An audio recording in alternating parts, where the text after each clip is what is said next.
당신, 이 집 명의가 언제 바뀐 줄 아세요? 변호사의 차가운 목소리가 상담실에 울려 퍼졌다. 60이 넘은 한영숙은 서류를 내려다보며 손을 떨었다.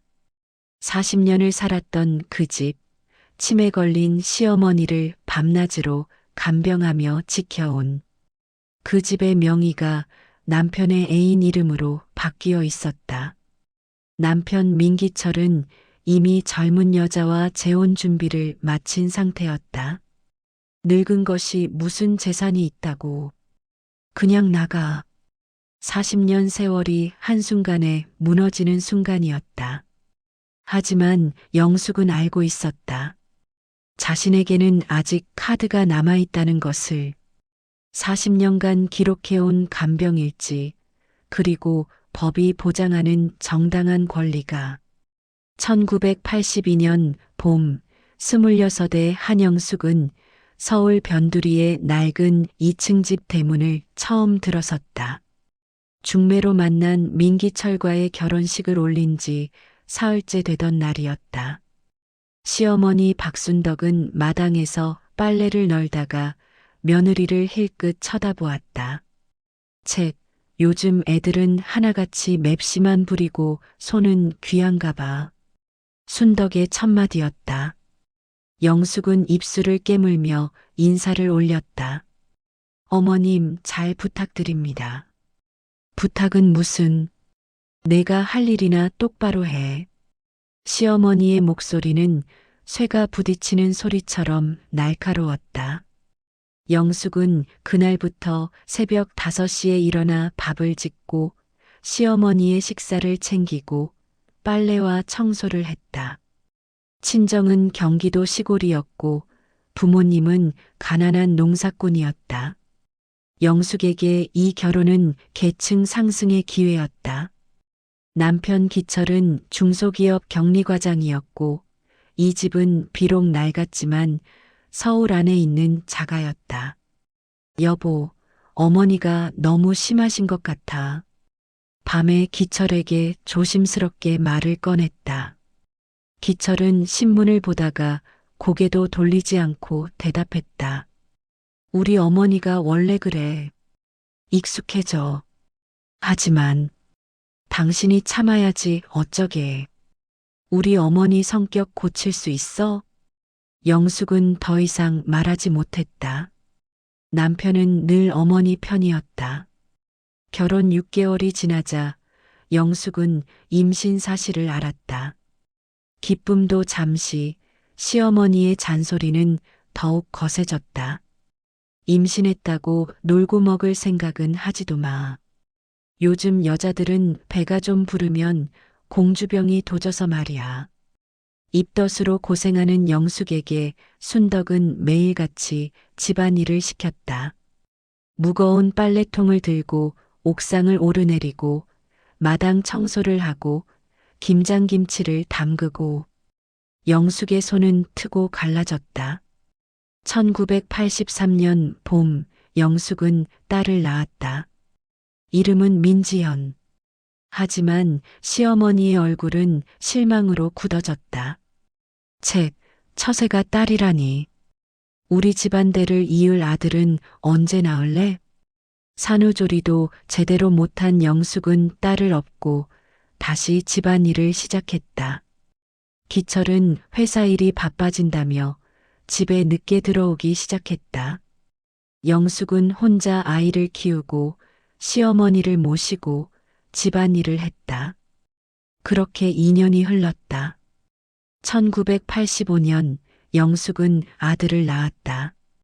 민준호. 시어머니는 처음으로 활짝 웃으며 손자를 안았다. 그래, 이제야 제대로 된 일을 했구나. 하지만 영숙에게 돌아온 것은 칭찬이 아니라 더 많은 일이었다. 두 아이를 키우며 시어머니를 모시는 일은 전쟁이었다. 영숙의 하루는 새벽 5시에 시작해서 밤 11시에 끝났다. 잠은 토막잠으로 잤다. 젊음은 빠르게 시들어갔다. 여보, 나도 좀 쉬고 싶어. 애들 봐주는 사람이라도 하나 두면 안 될까? 무슨 소리야? 우리가 그럴 형편이 되나? 당신이 알아서 해야지. 기철은 늘 그랬다. 아내의 고통에는 관심이 없었다. 그는 회사에서 승진을 거듭했고 점점 더 늦게 귀가했다. 술 냄새를 풍기며 들어오는 날도 많아졌다. 1987년 영숙은 31살이었다. 거울을 보면 주름이 늘어가는 얼굴이 보였다. 손은 거칠어져 있었고 허리는 늘 아팠다. 하지만 참았다. 이 집이 언젠가는 자기 것이 될 거라 믿었고 아이들을 위해서라도 버텨야 했다. 그해 가을 시어머니 박순덕은 넘어져서 다리를 다쳤다. 병원에서는 수술이 필요하다고 했다. 영숙은 병원을 오가며 시어머니를 간병했다. 수술은 성공적이었지만 회복 기간 동안 시어머니는 더욱 까다로워졌다. 물 좀 가져와. 아니, 이건 너무 차가워. 따뜻한 걸로 다시 가져와. 베개 좀 세워줘. 아니야, 너무 높아. 조금만 낮춰. 영숙은 하루에도 수십 번씩 병실을 오갔다. 집에서는 두 아이가 기다리고 있었다. 학교에서 돌아온 지연이가 동생 준호를 돌보고 있었다. 겨우 4살이었던 준호는 엄마를 찾으며 울었다. 엄마, 나 배고파. 전화기 너머로 들리는 딸의 목소리에 영숙은 눈물을 삼켰다. 지연아, 미안해. 냉장고에 김밥 있어. 그거 동생이랑 먹어. 응, 알았어, 엄마. 9살 딸의 의젓한 목소리가 영숙의 가슴을 찢었다. 시어머니는 3달 만에 퇴원했다. 하지만 예전처럼 활동적이지는 못했다. 영숙의 일은 더 늘어났다. 시어머니를 부축해서 화장실을 오가고 식사를 챙기고 약을 챙기고 그러면서도 집안일과 아이들 뒷바라지는 계속되었다. 엄마는 맨날 할머니만 챙겨. 나는? 지연이가 삐친 목소리로 말했다. 영숙은 딸을 안아주고 싶었지만 시어머니가 호출하는 소리에 일어서야 했다. 미안해, 지연아. 엄마가 조금만 참아줘. 그렇게 80년대가 저물어갔다. 영숙의 청춘도 함께 저물고 있었다. 1990년 영숙은 34살이었다. 회색빛 머리카락이 군데군데 보이기 시작했다. 시어머니 박순덕은 70을 넘기며 점점 더 까다로워졌다. 기억력도 예전 같지 않았다. 영숙아, 내가 아까 뭐 하라고 했더라? 어머님, 약 드시라고 하셨어요. 약? 난 그런 말 안 했는데? 같은 대화가 하루에도 몇 번씩 반복되었다. 영숙은 이상하다고 생각했지만 그저 나이가 들어서 그런가 보다 했다. 그해 봄 남편 기철이 회사에서 부장으로 승진했다. 월급도 올랐다. 하지만 집에 보태지는 생활비는 늘지 않았다. 오히려 기철의 귀가 시간은 더 늦어졌다. 여보, 요즘 너무 늦게 들어오는 거 아니에요? 회식이 그렇게 많아요? 부장이 됐으니까 할 일이 많아. 당신은 집이나 잘 챙겨. 기철의 대답은 언제나 짧고 무뚝뚝했다. 영숙은 의심이 들었지만 확인할 방법이 없었다. 그녀는 집 밖을 나갈 시간조차 없었다. 1992년 시어머니의 건망증은 더욱 심해졌다. 가스레인지를 켜놓고 잊어버리는 일이 잦아졌다. 어느 날은 집을 나갔다가 길을 잃고 헤맸다. 동네 파출소에서 전화가 왔다. 댁 어르신이 여기 계십니다. 집을 못 찾으시네요. 영숙은 황급히 달려가서 시어머니를 데려왔다. 순덕은 며느리를 보자 화를 냈다. 내가 누군데 날 데려가려고 해? 낯선 사람이 함부로 건드리지 마. 어머님, 저예요. 며느리 영숙이요. 며느리? 난 며느리 없는데? 영숙은 그제야 심각성을 깨달았다. 병원에 모시고 가자 의사는 진단을 내렸다. 치매 초기 증상입니다. 지금부터 관리가 필요합니다. 영숙은 하늘이 무너지는 것 같았다. 치매라니. 의사는 계속 설명했다. 보호자가 늘 곁에 있어야 합니다.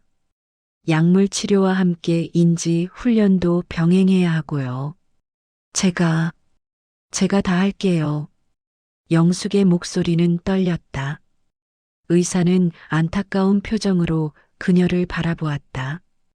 집으로 돌아온 영숙은 남편에게 사실을 말했다. 여보, 어머님이 치매래요. 이제부터 더 신경 써야 해요. 그래서 당신이 하면 되잖아. 여보, 나 혼자서는 힘들어요. 당신도 좀 도와줘야. 내가 뭘 도와? 난 돈 벌어오잖아. 집안일은 당신 몫이야. 기철은 신문을 펼친 채 대답했다. 영숙은 더 이상 말할 기력이 없었다. 그날부터 영숙의 삶은 더욱 고단해졌다. 시어머니는 밤낮이 바뀌기 시작했다. 밤에 일어나 집안을 배회하고 문을 열고 나가려고 했다. 영숙은 제대로 잠을 잘 수 없었다. 시어머니가 움직이는 소리에 깨어나 달려가야 했다. 어머님, 어디 가세요? 집에 가야지. 여긴 내 집이 아니야. 어머님, 여기가 집이에요. 거짓말. 내 집은 따로 있어. 순덕은 소리를 지르며 대문을 열려고 했다.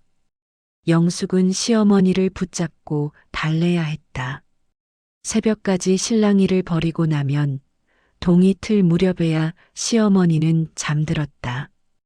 영숙은 그 사이 한두 시간 눈을 붙이다가 아이들 아침 식사 준비를 위해 다시 일어났다.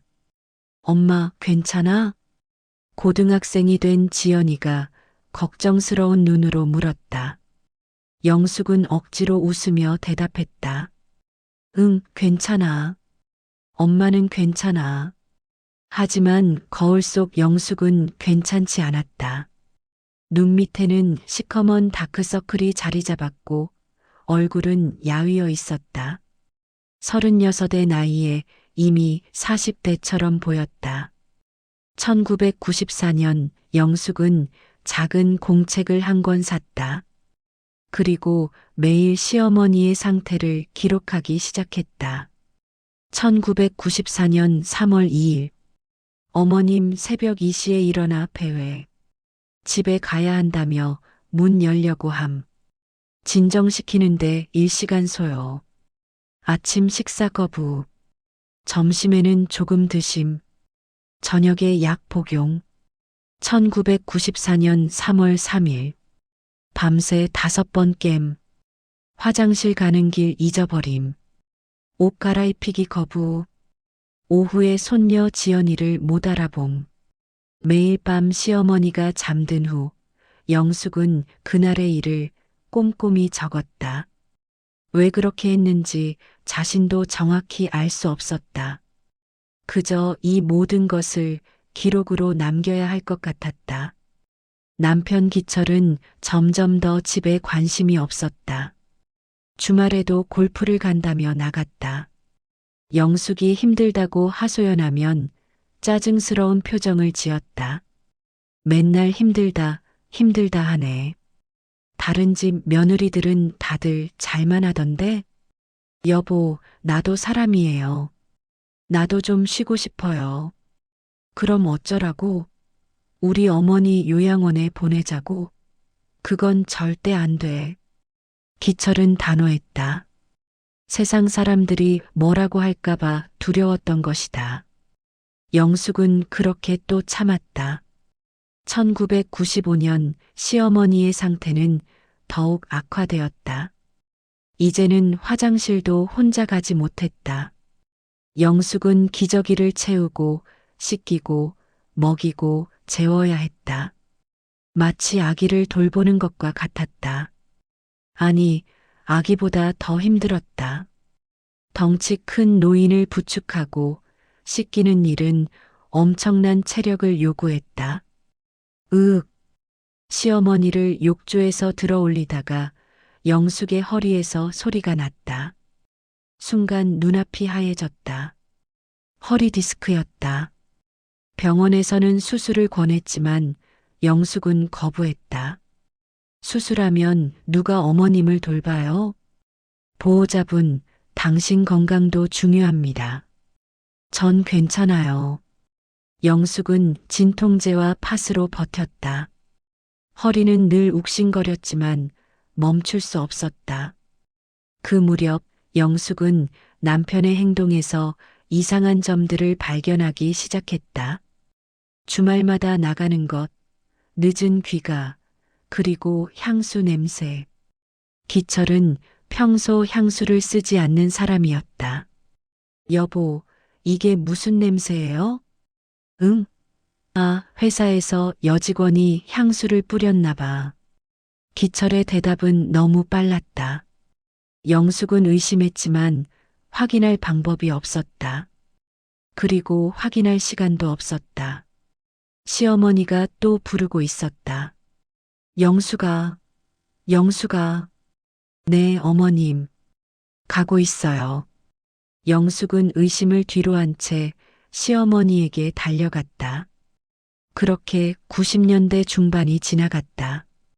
영숙의 일기장은 시어머니의 간병 기록으로 빼곡히 채워졌다. 그 기록들이 훗날 자신을 구할 증거가 되리라는 것은 그때의 영숙은 알지 못했다. 1997년 IMF 외환위기가 터졌다. 나라 전체가 혼란에 빠졌다. 하지만 영숙의 삶에는 큰 변화가 없었다. 여전히 새벽부터 밤까지 시어머니를 돌보고 집안일을 했다. 남편 기철은 다행히 회사에서 살아남았다. 오히려 구조조정 와중에 더 중요한 자리로 올라갔다. 여보, 이번 달 생활비 좀 더 줄 수 있어요? 어머님 약값이. 지금 나라 경제가 어떤데 돈 타령이야? 있는 걸로 알아서 해.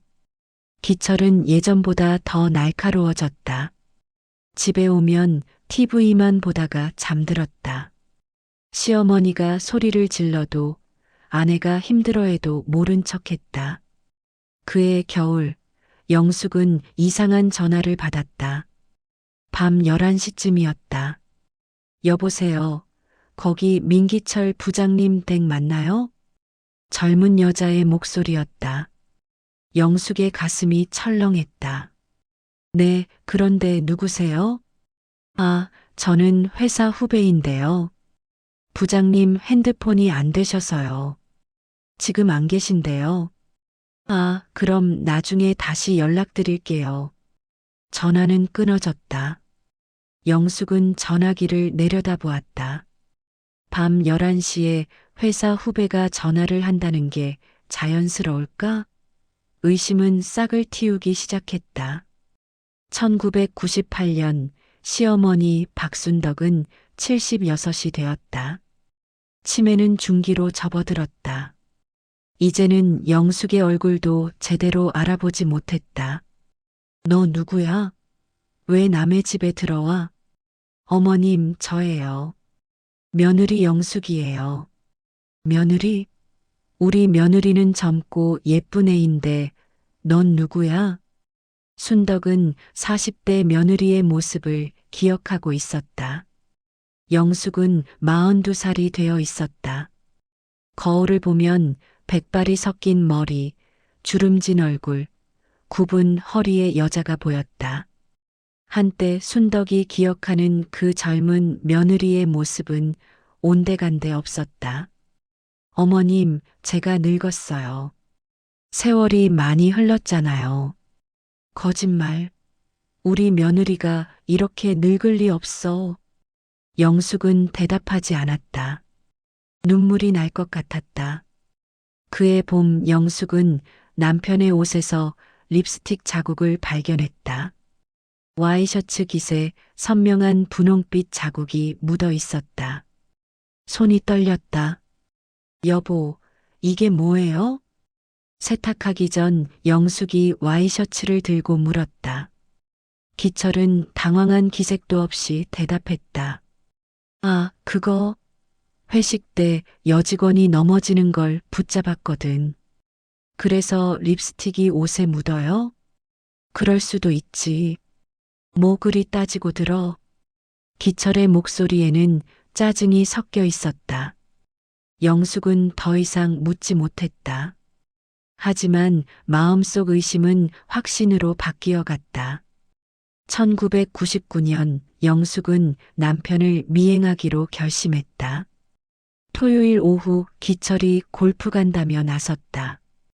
영숙은 이웃집 아주머니에게 잠깐만 시어머니를 봐달라고 부탁하고 서둘러 남편을 뒤따라갔다. 기철은 골프장으로 가지 않았다. 강남의 한 카페로 들어갔다. 영숙은 조금 떨어진 곳에서 지켜보았다.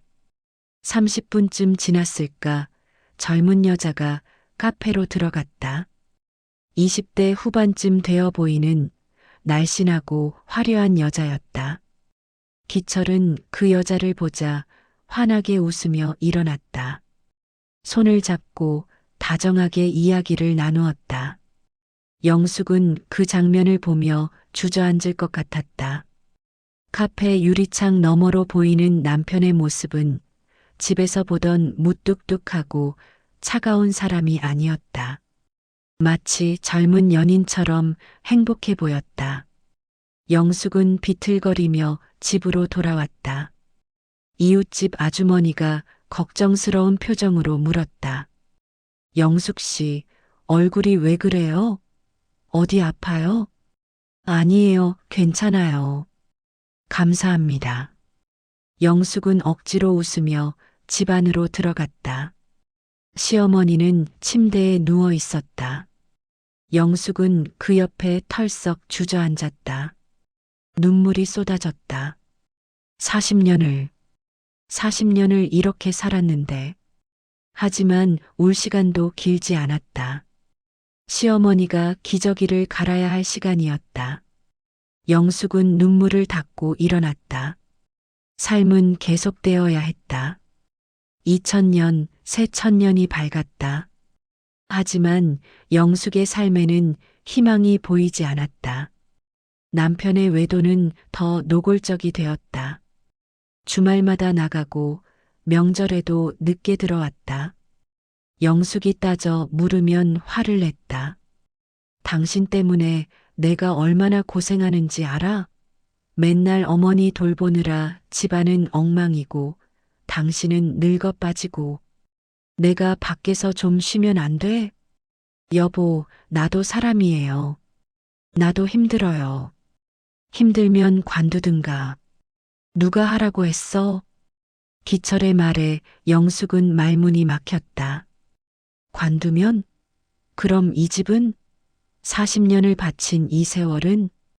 이 집은 언젠가 우리 거 되는 거죠? 어머님이 돌아가시면. 영숙이 조심스럽게 물었다. 기철은 비웃듯 대답했다. 당연하지. 내가 외아들인데. 영숙은 그 말을 믿었다. 아니, 믿고 싶었다. 그게 자신이 버틸 수 있는 유일한 희망이었다. 2001년 대학생이 된 딸 지연이가 엄마를 불렀다. 엄마, 아빠가 이상해. 무슨 소리야? 아빠 차에서 이거 봤어. 지연이가 내민 것은 여자용 귀걸이였다. 영숙의 것이 아니었다. 엄마 거 아니지? 아니야. 그럼 이게 뭐야? 엄마, 아빠가. 됐어. 엄마가 알아서 할게. 영숙은 딸의 말을 막았다. 자식들에게까지 이런 모습을 보이고 싶지 않았다. 하지만 지연은 알고 있었다. 아버지가 엄마를 배신하고 있다는 것을. 그해 여름 기철은 집에 거의 들어오지 않았다. 출장이 많다는 핑계였지만 영숙은 알고 있었다. 그 여자와 함께 있다는 것을. 어느 날 밤 영숙은 시어머니를 재우고 나서 남편의 서재로 갔다. 서랍을 열어보았다. 그리고 그곳에서 통장을 발견했다. 자신이 모르는 통장이었다. 잔액을 보고 영숙은 숨이 막혔다. 3억 원. 언제 이렇게 큰 돈을 모았을까? 더 뒤지자 또 다른 서류가 나왔다. 부동산 계약서였다. 강남의 오피스텔 매매 계약서. 구매자는 민기철. 영숙은 온몸이 떨렸다. 이 사람이 나 몰래 다른 집을 샀어? 다음 날 영숙은 용기를 내어 물었다. 여보, 강남에 오피스텔 샀어요? 기철의 얼굴이 굳었다. 그걸 어떻게 알았어? 서재에서 봤어요. 이게 무슨 짓이에요? 투자야, 투자. 당신은 몰라도 돼. 우리 돈으로 산 거면 나도 알 권리가 있잖아요. 우리 돈? 내가 번 돈이지. 무슨 우리 돈? 기철의 목소리는 차가웠다. 영숙은 그제야 깨달았다.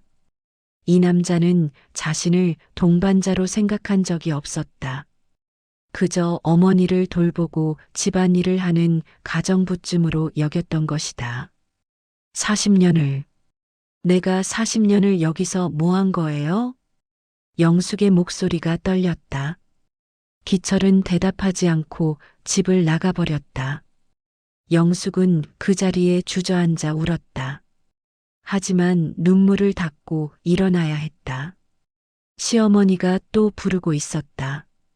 영숙은 비틀거리며 일어나 시어머니의 방으로 갔다. 그리고 그날 밤도 간병일지에 기록을 남겼다. 2001년 8월 15일. 어머님 상태 변화 없음. 기저귀 3번 교체. 저녁 식사 방공기. 밤 9시 취침. 남편과 큰 싸움. 오피스텔 계약서 발견.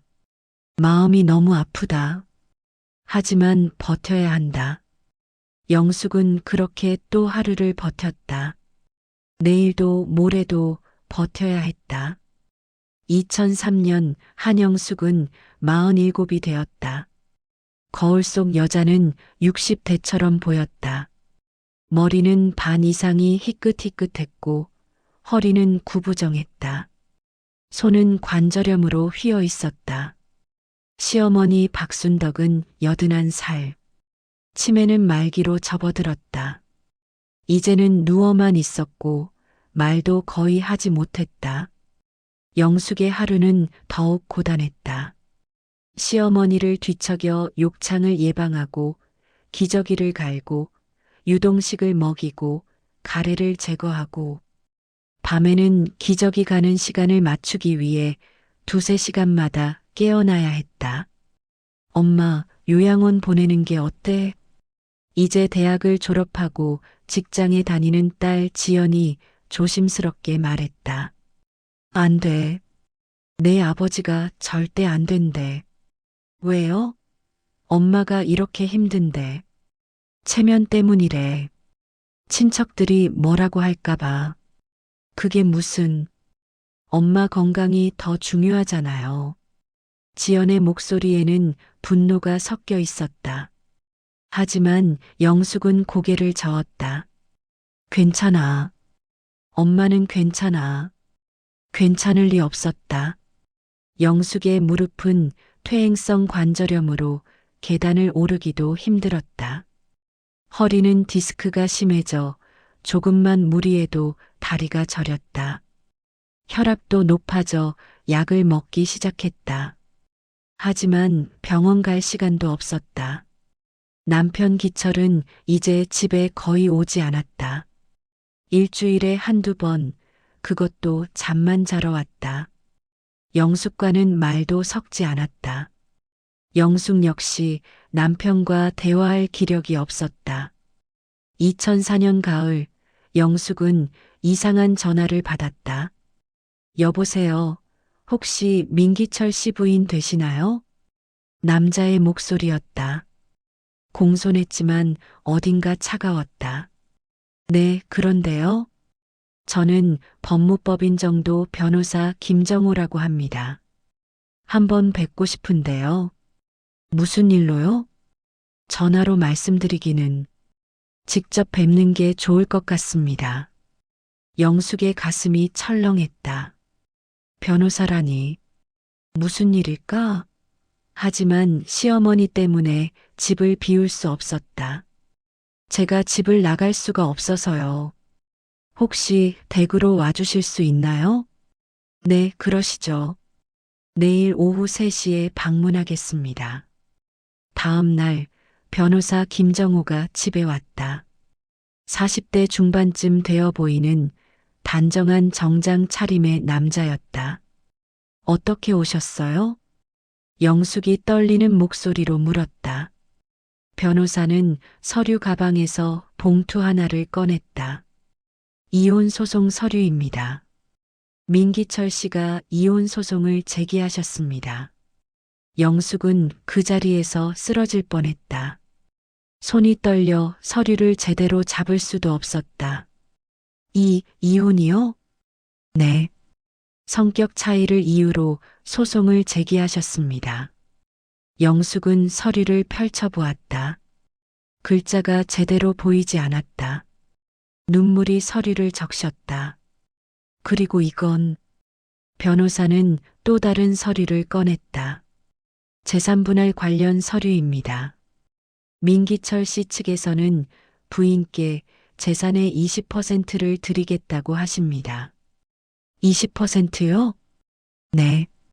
그리고 이 집은 원래 시어머님 명의였는데 작년에 민기철 씨 명의로 변경되었고 다시 최근에 제3자 명의로 변경되었습니다.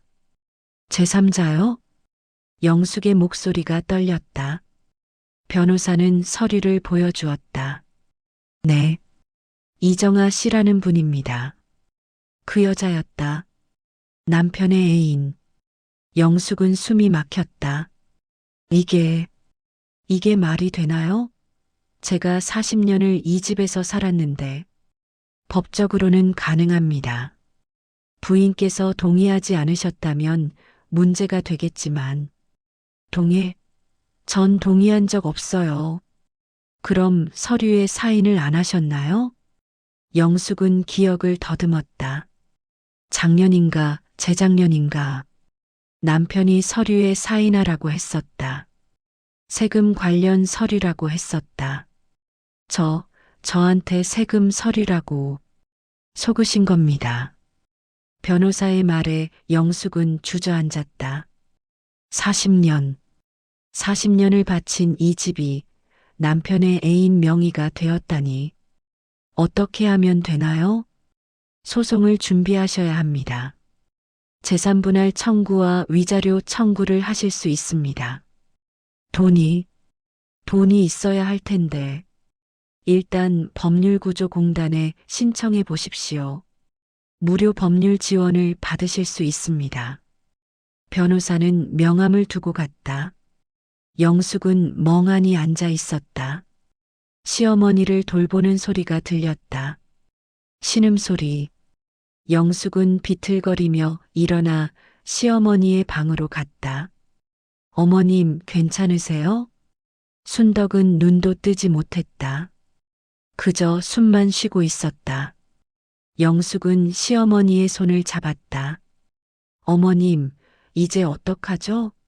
저 어떡하죠? 하지만 답은 없었다. 영숙은 그날 밤 잠을 이루지 못했다. 새벽에 간병 일지를 펼쳤다.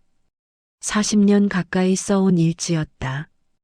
빼곡히 적힌 기록들, 시어머니의 상태, 치료 내용, 약 복용 기록, 그리고 자신의 고통과 절망. 이게 증거가 될 수 있을까? 영숙은 떨리는 손으로 일지를 넘겼다. 수백 권의 공책, 수만 페이지의 기록, 이것이 자신이 40년간 헌신했다는 증거였다. 2005년 봄 영숙은 법률구조공단을 찾아갔다. 이웃집 아주머니에게 시어머니를 부탁하고 처음으로 집 밖을 나섰다. 변호사는 젊은 여자였다. 간병 기록이 있으시다고요? 네, 40년치 있습니다. 영숙은 가방에서 일지 몇 권을 꺼냈다. 변호사는 눈을 크게 뜨며 일지를 넘겼다. 이건 엄청난 증거입니다. 부인께서 40년간 시어머니를 전담 간병하셨다는 명백한 증거네요. 이게 도움이 될까요? 물론입니다. 재산 분할에서 부인의 기여도를 증명할 수 있습니다.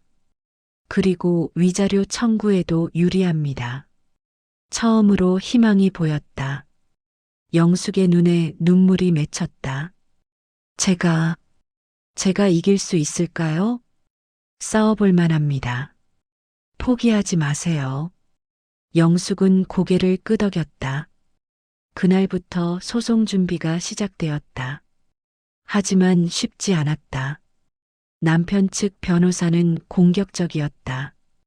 부인이 간병을 한 것은 며느리로서 당연한 의무입니다. 이것이 재산 분할에 영향을 줄 수 없습니다. 어머님을 40년간 전담 간병한 것이 단순한 의무라고요?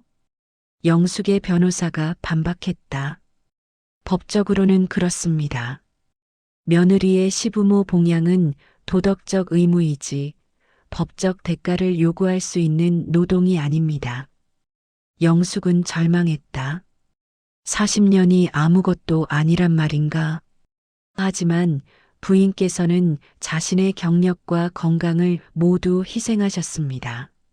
이는 가사노동의 범위를 훨씬 넘어서는 헌신입니다. 영숙의 변호사는 계속 주장했다. 소송은 길어졌다. 그 와중에도 영숙은 시어머니를 돌봐야 했다. 법원을 오가면서도 간병은 계속되었다.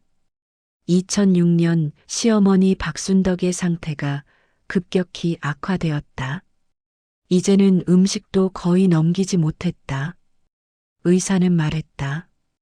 얼마 남지 않으셨습니다. 영숙은 마지막까지 시어머니 곁을 지켰다. 그해 가을 순덕은 조용히 숨을 거두었다. 영숙은 시어머니의 손을 잡고 울었다. 어머님, 편히 쉬세요. 장례식에 남편 기철이 나타났다.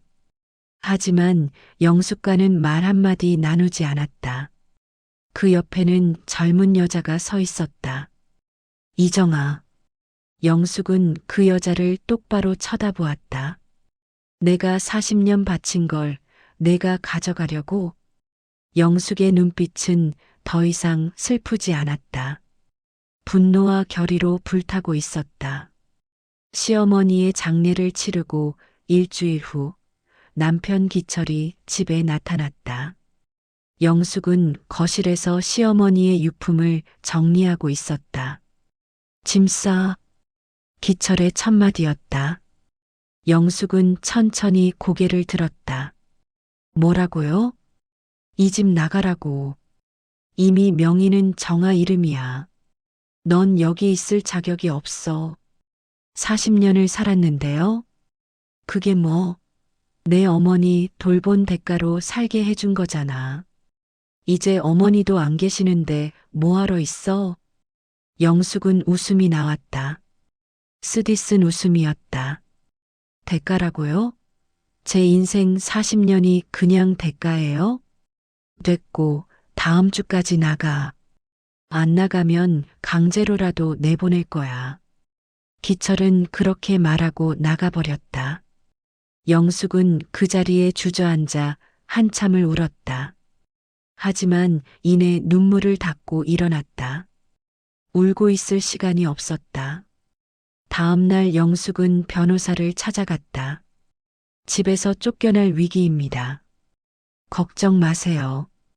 법적으로 보호받을 수 있습니다. 일단 가처분 신청을 하겠습니다.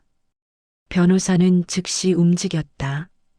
거주권 보전을 위한 가처분 신청, 그리고 본격적인 재산분할 소송과 위자료 청구 소송을 시작했다. 법정 투쟁은 치열했다. 남편 측 변호사는 공격적으로 나왔다. 원고 한영숙은 40년간 무직이었습니다. 경제적 기여도가 전혀 없습니다. 이에 있습니다. 가사노동과 간병노동은 경제적 가치가 있습니다. 영숙의 변호사가 반박했다. 하지만 그것은 며느리로서 당연한 의무 아닙니까? 의무의 범위를 넘어선 헌신이었습니다. 증거 제1호부터 제87호까지 제출합니다. 영숙이 40년간 써온 간병 일지였다. 법정에 쌓인 수십 권의 공책을 보며 판사는 눈을 크게 떴다. 이것이 뭡니까? 피고 민기철의 모친 박순덕 씨를 40년간 간병한 기록입니다. 날짜별로 상태, 투약, 치료 내용이 모두 기록되어 있습니다. 판사는 한 권을 집어들어 넘겨보았다. 빼곡히 적힌 글씨, 누렇게 바랜 종이, 40년의 세월이 느껴졌다. 원고 본인이 직접 작성하신 겁니까? 네, 그렇습니다. 영숙이 떨리는 목소리로 대답했다. 왜 이런 기록을 남기셨습니까? 그냥 남겨야 할 것 같았습니다. 제가 한 일이 사라지지 않도록. 법정이 잠시 조용해졌다. 판사는 계속 일지를 넘겼다. 2007년 봄 소송은 계속되었다. 남편 측에서는 영숙을 모욕하는 주장을 펼쳤다. 원고는 가정주부로서의 의무도 제대로 하지 않았습니다. 집안은 항상 어수선했고 남편에게 정서적 지지도 주지 못했습니다. 영숙은 분노로 떨었다. 변호사가 손을 잡으며 진정시켰다. 피고는 6년 전부터 제3자와 부적절한 관계를 맺어왔습니다. 이는 명백한 간통입니다. 증거가 있습니까? 판사가 물었다. 영숙의 변호사는 사진 증거를 제출했다. 영숙이 몇 년 전 남편을 미행하며 찍은 사진들이었다. 호텔에 함께 들어가는 모습, 카페에서 손을 잡고 있는 모습. 이것은 사생활 침해입니다. 남편 측 변호사가 항의했다. 배우자의 외도를 확인하는 것은 정당한 권리입니다. 법정 공방은 치열했다. 그 과정에서 영숙은 수없이 모욕당했다.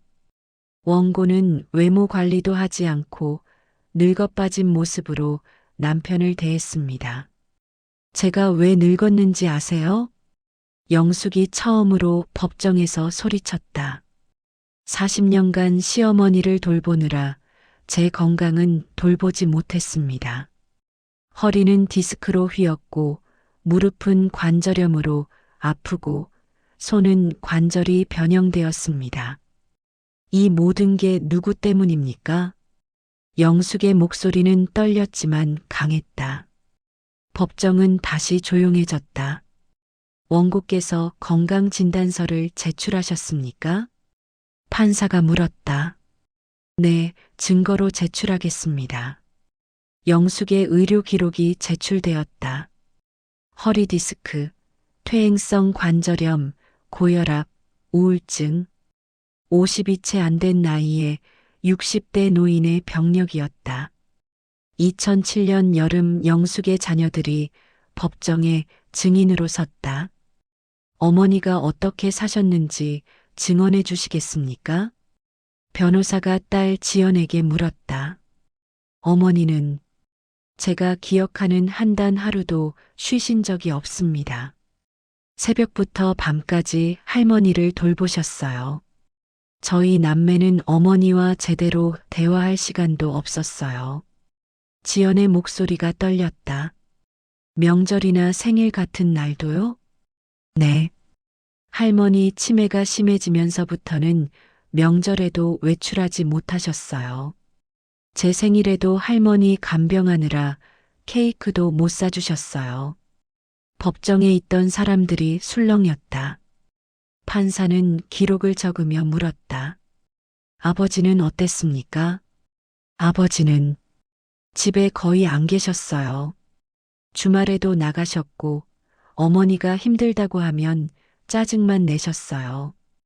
이번에는 아들 준호가 증언했다. 어머니는 제가 본 중에 가장 힘든 삶을 사신 분입니다. 그런데 아버지는 그 모든 걸 당연하게 여기셨어요. 남편 기철은 증언석에 앉은 아들을 노려보았다. 하지만 준호는 시선을 피하지 않았다. 2008년 초 소송은 막바지에 이르렀다. 최종 변론이 있는 날 영숙은 직접 진술했다. 저는 26에 이 집에 들어왔습니다. 그리고 50이 된 지금까지 단 하루도 쉬지 않고 시어머니를 돌봤습니다. 영숙의 목소리는 차분했지만 강했다. 제 청춘, 제 건강, 제 인생을 모두 바쳤습니다. 그런데 이제 와서 집에서 나가라고 합니다. 이게 정의입니까? 원고는 그 대가로 의식주를 제공받지 않았습니까? 남편 측 변호사가 물었다. 의식주요? 제가 직접 장을 보고 요리하고 청소했습니다. 제가 제 의식주를 제공한 겁니다. 영숙의 대답은 단호했다. 그렇다면 원고는 무엇을 원하십니까? 판사가 물었다. 제가 40년간 바친 것에 대한 정당한 대가를 원합니다. 재산의 절반, 그리고 제 인생을 망친 것에 대한 위자료를. 재산의 절반이라니 과도한 요구입니다. 남편 측 변호사가 항의했다. 과도합니까? 40년간 밤낮으로 일한 대가가 과도합니까? 영숙은 더 이상 물러서지 않았다. 그녀의 눈빛은 확고했다. 판사는 긴 침묵 끝에 입을 열었다. 다음 주에 판결하겠습니다. 영숙은 법정을 나서며 떨리는 다리를 부여잡았다. 이제 결과만 남았다. 2008년 4월 23일. 판결이 선고되는 날이었다. 영숙은 새벽부터 잠을 이루지 못했다. 거울 앞에 섰다. 52의 나이. 하지만 거울 속 여자는 70대처럼 보였다. 백발, 주름진 얼굴, 구부정한 허리. 엄마, 준비됐어? 딸 지연이 문을 열며 들어왔다. 영숙은 고개를 끄덕였다. 응, 가자. 법원으로 가는 차 안에서 영숙은 창밖을 바라보았다. 봄꽃이 만개한 거리. 40년 전 26의 영숙도 이런 봄날에 그 집으로 시집갔었다. 그때는 희망이 있었다. 행복할 수 있을 거라 믿었다. 엄마, 걱정하지 마. 우리가 이길 거야. 아들 준호가 뒷좌석에서 손을 잡아주었다. 영숙은 아들의 손을 꼭 쥐었다. 법정에 도착했다. 방청석은 가득 찼다. 이 사건은 언론의 주목을 받았다. 40년 간병 며느리의 재산분할 소송. 많은 사람들이 영숙의 편이었다. 남편 기철도 와 있었다. 그 옆에는 이정아가 앉아 있었다. 영숙은 그들을 똑바로 쳐다보았다. 더 이상 두렵지 않았다. 재판장님 입장하십니다. 모두가 일어섰다. 판사가 들어와 자리에 앉았다. 손에는 두꺼운 판결문이 들려 있었다. 2007가단 12만 3,456호 재산분할 및 위자료 청구 사건 판결을 선고하겠습니다. 법정은 숨소리조차 들리지 않을 만큼 조용해졌다. 영숙의 심장은 미친 듯이 뛰었다. 먼저 이 사건의 핵심 쟁점을 정리하겠습니다. 원고 한영숙은 40년간 피고 민기철의 모친 박순덕을 전담 간병했습니다. 이것이 단순한 며느리의 의무인지 아니면 경제적 가치를 지닌 노동인지가 쟁점입니다. 판사는 잠시 멈추고 서류를 넘겼다. 재판부는 다음과 같이 판단합니다. 며느리의 시부모 봉양은 도덕적 의무이나 그 범위에는 한계가 있습니다. 원고는 40년간 치매 환자를 전담 간병했습니다. 이는 일반적인 봉양의 범위를 훨씬 넘어서는 것입니다. 영숙의 눈에서 눈물이 흘렀다. 변호사가 손을 꼭 잡아주었다. 특히 주목할 것은 원고가 제출한 간병 일지입니다. 40년간 매일 기록된 이 일지는 원고의 헌신을 명백히 증명합니다. 판사는 영숙을 바라보았다. 원고는 이 기간 동안 자신의 경력 개발, 건강관리, 심지어 자녀, 양육까지도 희생했습니다.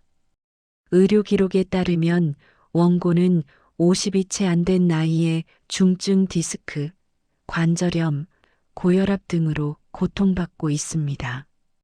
방청석에서 탄식이 흘러나왔다. 판사는 계속했다.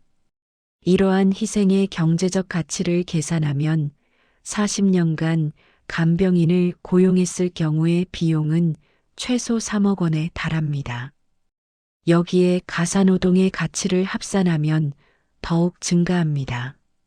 이에 있습니다. 남편 측 변호사가 일어섰다. 조용히 하십시오. 판결 중입니다. 판사의 목소리는 단호했다. 한편 피고 민기철은 6년 전부터 제3자 이정아와 부적절한 관계를 맺었습니다. 이는 혼인관계 파탄의 주된 원인입니다. 기철의 얼굴이 굳었다. 또한 피고는 원고의 동의 없이 부동산을 제3자 명의로 변경했습니다. 이는 재산 은닉 시도로 보입니다. 판사는 판결문의 마지막 장을 넘겼다. 이상의 사실을 종합하여 재판부는 다음과 같이 판결합니다. 법정의 모든 이들이 숨을 죽였다. 첫째, 피고 민기철은 원고 한영숙에게 재산의 60%를 지급하라. 영숙은 믿을 수 없다는 표정으로 판사를 바라보았다. 60%, 절반이 넘는 금액이었다.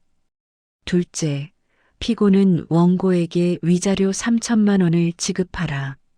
셋째, 제3자 이정아 명의로 변경된 부동산은 원고와 피고의 공동재산으로 인정하며 이정아는 부동산을 원고에게 반환하라. 이에 있습니다. 재판장님, 남편 측 변호사가 외쳤지만 판사는 손을 들어 제지했다. 항소할 수 있는 권리는 있습니다. 하지만 이 판결은 정당합니다. 판사는 마지막으로 덧붙였다. 원고 한영숙은 40년간 인간으로서의 기본적인 권리도 포기한 채 헌신했습니다. 이는 누구도 강요할 수 없는 희생입니다. 재판부는 원고의 헌신에 정당한 대가가 지급되어야 한다고 판단합니다. 쾅! 판사가 의사봉을 두드렸다. 이상 판결을 마칩니다. 법정이 술렁였다. 방청객들 사이에서 박수가 터져나왔다. 영숙은 그 자리에 주저앉아 울음을 터뜨렸다. 엄마! 지연과 준호가 달려와 영숙을 안았다. 산모녀는 그렇게 한참을 껴안고 울었다. 이겼어, 엄마. 우리가 이겼어.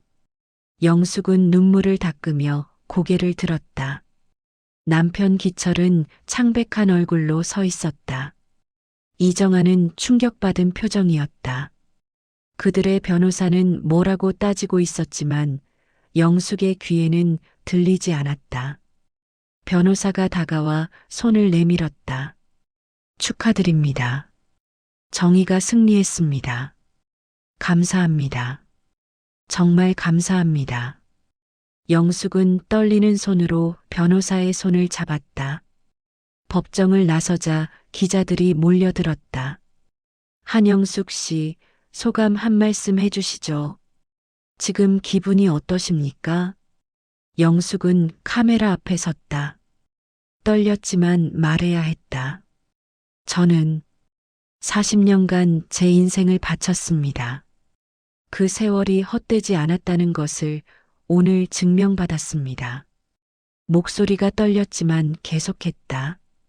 저와 같은 처지에 있는 모든 여성들에게 말씀드립니다. 포기하지 마세요. 여러분의 헌신은 가치 있습니다. 카메라 플래시가 터졌다. 영숙은 딸과 아들의 부축을 받으며 법원을 나섰다. 차에 타자 긴장이 풀렸는지 온몸이 떨렸다. 지연이 영숙을 꼭 안아주었다. 엄마, 정말 자랑스러워. 나도 그래, 엄마. 준호도 뒷좌석에서 어깨를 안아주었다. 영숙은 자식들에게 둘러싸여 한참을 울었다. 그동안 참았던 모든 눈물이 쏟아졌다. 집으로 돌아오는 길, 영숙은 창밖을 바라보았다. 봄꽃이 흩날리는 거리, 새로운 시작이 보였다. 52의 나이에 찾은 자유. 늦었지만 이제라도 자신의 삶을 살 수 있을 것 같았다. 엄마, 이제 어떻게 할 거야? 지연이 물었다. 영숙은 잠시 생각하다 대답했다. 살아야지. 이제부터라도 나를 위해서. 차는 봄날의 거리를 달렸다. 영숙의 눈에는 처음으로 희망이 보였다. 판결이 난 지 2주일 후 예상대로 남편 측에서 항소했다. 변호사가 전화를 걸어왔다. 한영숙 씨, 피고 측에서 항소했습니다. 그럴 줄 알았어요. 영숙의 목소리는 차분했다. 이미 예상했던 일이었다.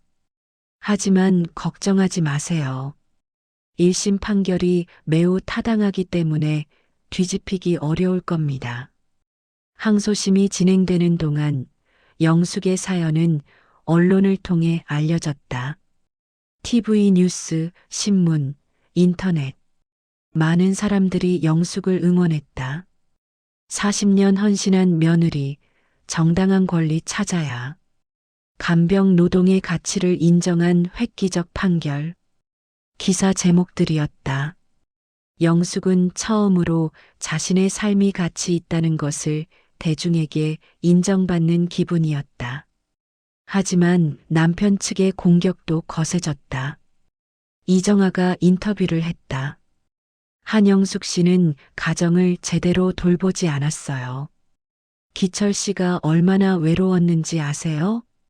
뉴스를 본 영숙의 딸 지연은 분노했다. 저 여자가 어떻게 저런 말을. 엄마, 우리도 인터뷰해요. 아니야. 법정에서 승부를 보자. 영숙은 조용히 말했다. 더 이상 감정적으로 대응하지 않기로 했다. 2008년 가을, 항소심 첫 재판이 열렸다. 남편 측 변호사는 새로운 주장을 펼쳤다. 원고는 시어머니 간병을 핑계로 남편을 방치했습니다.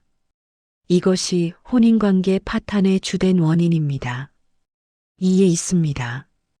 피고는 원고에게 간병을 강요했습니다. 요양원 입소를 절대 반대했고 모든 책임을 원고에게 떠넘겼습니다. 영숙의 변호사가 반박했다. 증거로 문자 메시지 기록을 제출했다. 어머니를 요양원에? 그건 절대 안 돼. 당신이 돌봐야지. 회사 일 때문에 바빠. 집안일은 당신 몫이야. 기철이 영숙에게 보낸 문자들이었다. 판사는 기록을 검토했다.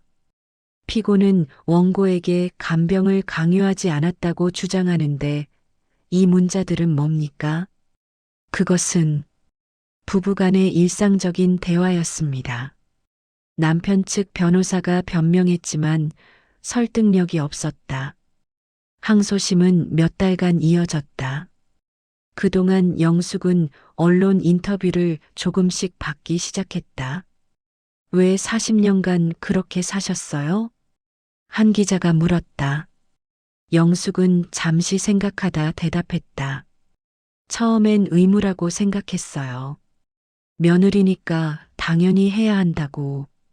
그런데 시간이 지나면서 그냥 습관이 됐어요. 다른 삶을 상상할 수조차 없었어요. 지금은 후회하시나요? 후회라기보다는 억울해요. 제가 한 일이 아무 가치도 없다고 여겨진 게 억울해요. 인터뷰가 방송되자 많은 여성들이 공감했다. 영숙에게 편지가 쏟아졌다. 저도 20년째 시어머니를 돌보고 있어요. 영숙 씨의 승리가 저에게 희망을 줬어요. 저도 비슷한 처지입니다. 영숙 씨를 응원합니다. 영숙은 편지를 읽으며 울었다. 자신과 같은 처지의 여성들이 이렇게 많다는 것이 슬펐다. 2009년 초봄, 항소심 최종 변론이 있었다. 영숙은 다시 한번 직접 진술했다. 저는 제 인생을 바쳤습니다. 그것이 잘못된 선택이었을 수도 있어요. 하지만 그것이 무가치했다고는 생각하지 않습니다. 영숙의 목소리는 떨렸지만 확고했다. 저는 제가 한 일에 대한 정당한 대가를 원할 뿐입니다. 그게 과도한 요구인가요? 방청석에서 눈물을 닦는 소리가 들렸다. 2009년 3월 15일 항소심 판결이 선고되었다. 판사는 판결문을 읽기 시작했다. 항소심 재판부는 원심 판결을 인용합니다. 영숙의 가슴이 뛰었다. 다만 위자료 금액을 5천만 원으로 상향 조정합니다. 피고의 혼인 파탄 책임이 중대하다고 판단되기 때문입니다. 또한 피고는 원고에게 간병 기간 동안의 정신적 피해에 대한 별도 배상금 2천만 원을 지급하라. 남편 측 변호사는 망연자실한 표정이었다. 영숙은 눈물을 흘렸다. 원심보다 원고에게 유리한 판결이므로 피고의 항소를 기각합니다. 쾅! 의사봉이 내려졌다. 이번에는 남편 측에서 상고를 포기했다. 변호사가 전화를 걸어왔다. 축하드립니다. 판결이 확정됐습니다. 정말 끝난 건가요? 네, 이제 판결 집행만 남았습니다. 영숙은 전화를 끊고 한참을 울었다. 2년 가까이 이어진 법정 투쟁이 끝났다. 그리고 이겼다. 며칠 후 영숙은 그 집으로 갔다. 40년을 살았던 집. 이제는 법적으로도 자신의 집이었다. 대문을 열고 들어서자 추억이 밀려왔다. 마당에서 빨래를 널던 시어머니의 모습, 아이들이 뛰어놀던 모습, 그리고 밤낮 없이 시어머니를 돌보던 자신의 모습. 영숙은 시어머니가 지내던 방에 들어갔다. 침대는 그대로였다. 영숙은 침대에 앉아 40년의 세월을 떠올렸다. 어머님, 제가 해냈어요. 빈 방에 대고 중얼거렸다. 눈물이 흘렀다. 제가 40년간 바친 게 헛되지 않았어요. 영숙은 한참을 그렇게 앉아 있었다. 그리고 일어나 집안을 둘러보았다. 이제 이 집을 어떻게 할까? 엄마, 이 집 팔까? 며칠 후 지연이 물었다. 아니, 당분간은 그냥 둘게. 왜? 그냥, 아직은 보내기 싫어. 영숙은 웃으며 대답했다.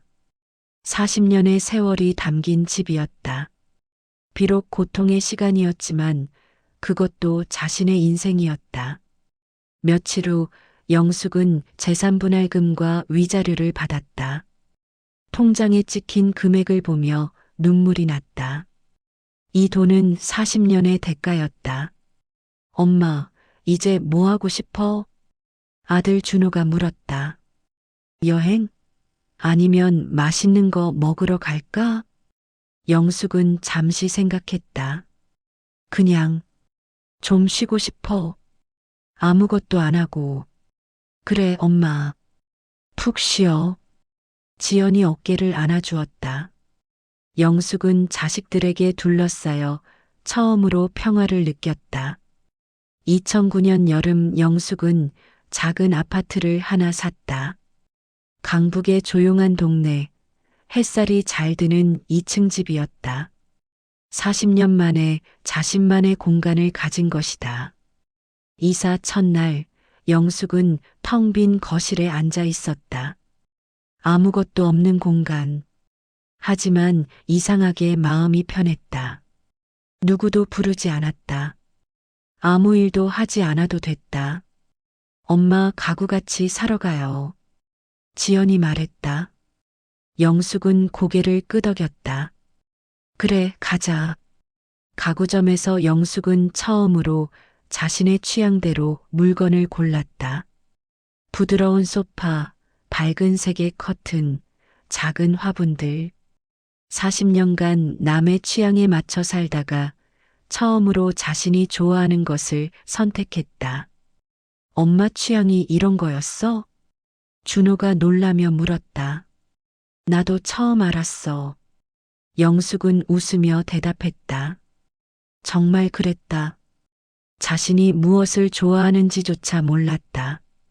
집이 꾸며지고 영숙은 천천히 자신의 삶을 찾아갔다.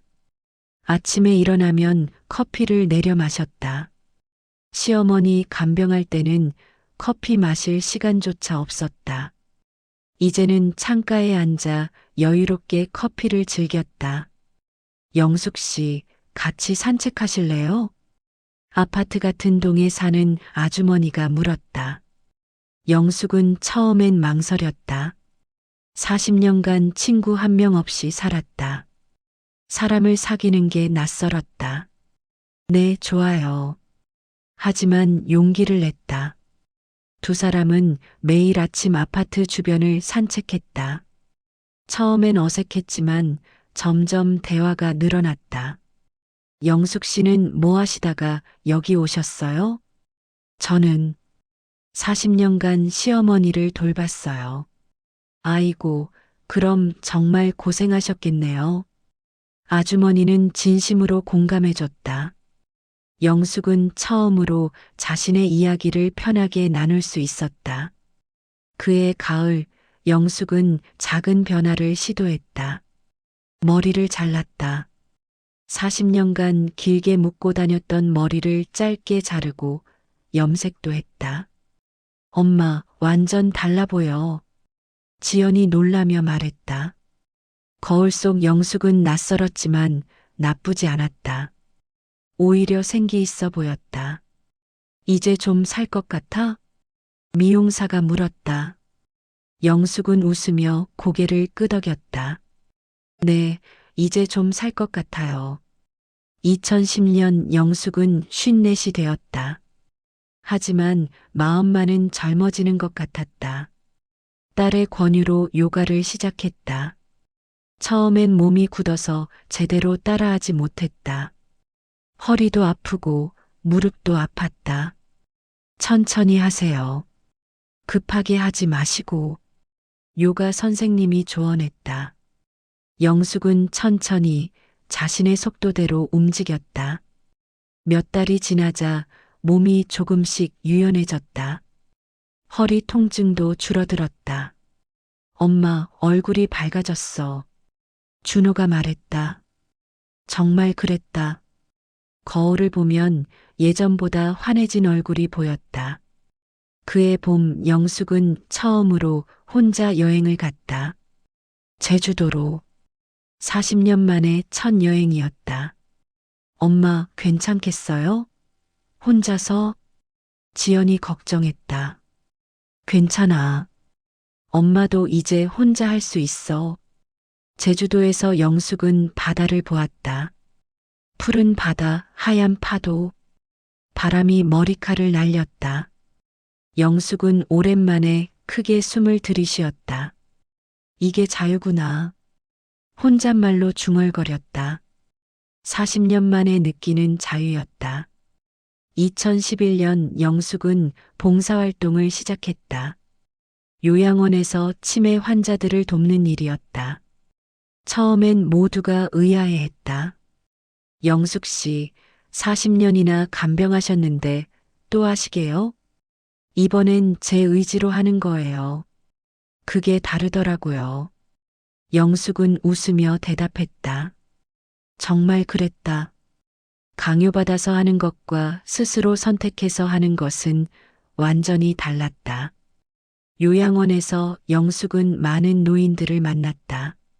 시어머니처럼 치매에 걸린 사람들. 영숙은 그들을 돌보며 시어머니를 떠올렸다. 순떡 어머님, 이제 편히 쉬고 계시겠죠? 혼자 중얼거렸다. 이상하게 마음이 평화로웠다. 2012년 딸 지연이 결혼했다. 영숙은 딸의 웨딩드레스를 보며 울었다. 엄마, 왜 울어? 그냥 예쁘고 행복해 보여서. 영숙은 딸을 꼭 안았다. 지연아, 절대 엄마처럼 살지 마. 내 인생을 살아. 알아, 엄마. 걱정하지 마. 지연은 엄마를 안심시켰다. 영숙은 딸이 자신과는 다른 삶을 살기를 바랐다. 2013년 영숙은 자서전을 쓰기 시작했다. 출판사에서 제안이 왔었다. 영숙 씨의 이야기를 책으로 내고 싶습니다. 처음엔 망설였다. 자신의 아픈 과거를 드러내는 게 두려웠다. 하지만 생각이 바뀌었다. 제 이야기가 누군가에게 도움이 될 수 있다면 쓰겠습니다. 영숙은 매일 조금씩 글을 썼다. 40년의 세월을 천천히 돌아보았다. 쓰면서 울기도 하고 화나기도 했다. 하지만 그 과정에서 치유되는 기분이었다. 2014년 책이 출간되었다. 제목은 40년의 간병, 그리고 나의 삶. 책은 베스트셀러가 되었다. 많은 사람들이 영숙의 이야기에 공감했다. 저도 비슷한 처지였어요. 책을 읽으며 많이 울었어요. 용기를 얻었습니다. 감사합니다. 독자들의 편지가 쏟아졌다. 영숙은 하나하나 읽으며 감사했다. 강연 요청도 들어왔다. 영숙은 처음엔 거절했다. 많은 사람 앞에서 말하는 게 두려웠다. 하지만 용기를 냈다. 저는 40년간 제 목소리를 잃고 살았습니다. 이제는 제 목소리로 말하고 싶습니다. 첫 강연에서 영숙은 떨렸지만 진심을 담아 이야기했다. 청중들은 눈물을 흘리며 들었다. 2015년 영숙은 59이 되었다. 60을 앞둔 나이. 하지만 영숙은 이제야 삶을 시작한 기분이었다. 엄마, 손주 봤어. 지연이 아기를 안고 왔다. 영숙은 손녀를 안으며 울었다. 예쁘다, 정말 예쁘다. 손녀를 보며 영숙은 생각했다. 이 아이는 자신처럼 살지 않기를 바랐다. 이 아이는 자신의 삶을 당당하게 살기를 바랐다. 어느 날 영숙은 오래된 간병일지를 꺼내보았다. 40년간 써온 공책들. 이제는 박물관에 기증하기로 했다. 여성사 박물관에서 전시하고 싶다고 했었다. 이 일지들이 역사가 되는군요. 박물관 관계자가 말했다. 영숙은 고개를 끄덕였다. 네. 제 고통이 누군가에게는 교훈이 되었으면 좋겠어요. 일지를 넘기며 영숙은 과거를 돌아보았다. 그 힘들었던 시간들. 하지만 이제는 담담하게 바라볼 수 있었다. 후회하세요? 관계자가 물었다. 영숙은 잠시 생각하다 대답했다. 후회라기보다는 아쉬워요. 좀 더 일찍 제 목소리를 낼 수 있었다면. 하지만 지금이라도 내고 계시잖아요. 맞아요. 늦었지만 지금이라도. 영숙은 웃었다. 진심 어린 웃음이었다. 집으로 돌아오는 길, 영숙은 하늘을 올려다보았다. 맑은 가을 하늘. 구름 한 점 없는 푸른 하늘이었다. 어머님, 이제 저 괜찮아요. 행복해요. 하늘을 향해 중얼거렸다. 바람이 부드럽게 불었다. 영숙은 그 바람 속에서 시어머니의 대답을 들은 것 같았다. 그래, 이제 내 인생을 살아라. 영숙은 고개를 끄덕이며 집으로 걸어갔다. 저녁 노을이 아름다웠다. 40년의 어둠을 지나 이제야 빛을 본 것 같았다. 집에 도착해 거울을 보았다. 예순을 앞둔 얼굴. 주름이 있지만 밝았다. 영숙은 거울 속 자신에게 말했다. 수고했어. 이제 행복하자. 그리고 창문을 열었다. 가을 바람이 들어왔다. 영숙은 그 바람을 맞으며 웃었다. 새로운 시작이었다.